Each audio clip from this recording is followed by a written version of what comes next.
Hazrat Abu Hurairah ரலியல்லாஹு அன்ஹு அவர்கள் கூறுகிறார்கள், ரசூல் ஸல்லல்லாஹு அலைஹி வஸல்லம் அவர்கள் ஒரு தடவை என்னை கடந்து சென்றார்கள். அப்பொழுது நான் செடி நட்டு கொண்டிருந்தேன். அபூ ஹுரைராவே, நீர் என்ன நட்டு கொண்டிருக்கின்றீர்கள் என்று நபி ஸல்லல்லாஹு அலைஹி வஸல்லம் கேட்டார்கள்.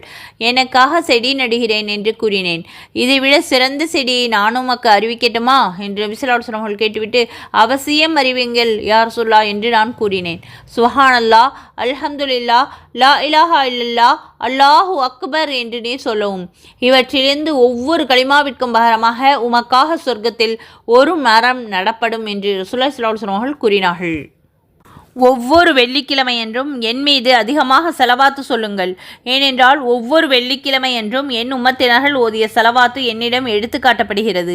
யார் என் மீது அதிகமாக செலவாத்துக்களை கூறுகிறார்களோ அவர்கள் கியாமத் நாளன்று தகுதியை கவனித்து என்னிடம் மிக நெருக்கமாக இருப்பார்கள் என்று ரசூலுல்லாஹி ஸல்லல்லாஹு அலைஹி வஸல்லம் அவர்கள் நவின்றுள்ளார்கள் என அனஸ் ரலியல்லாஹு அன்ஹு ஹஸ்ரத் அபூ ஹுரைரா ரலியல்லாஹு அன்ஹு அவர்கள் அறிவிக்கின்றார்கள். அல்லாஹ் தஆலாவுடைய நிழலை தவிர வேறு எந்த நிழலும் இருக்காத நாளில் தனது ரஹமத் என்னும் நிழலில் 7 வகையான மனிதர்களுக்கு அல்லாஹ் இடமளிப்பான்.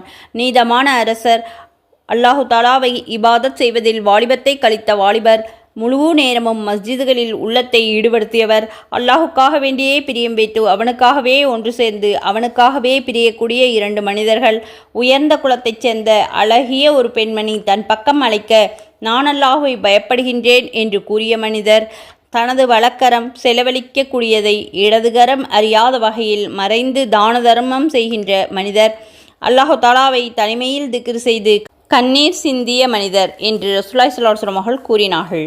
நூல் புகாரி. இதை போன்ற சிறப்பான ஹதீஸ்களை தெரிந்து கொள்ள நமது சேனலை சப்ஸ்கிரைப் செய்து மற்ற பெரிய பயான்களையும் பிளேலிஸ்டில் சென்று பார்த்து பயனடையுங்கள். ஜஸாக்கல்லாஹு கைரா. அஸ்ஸலாமு அலைக்கும் வரஹ்மத்துல்லாஹ்.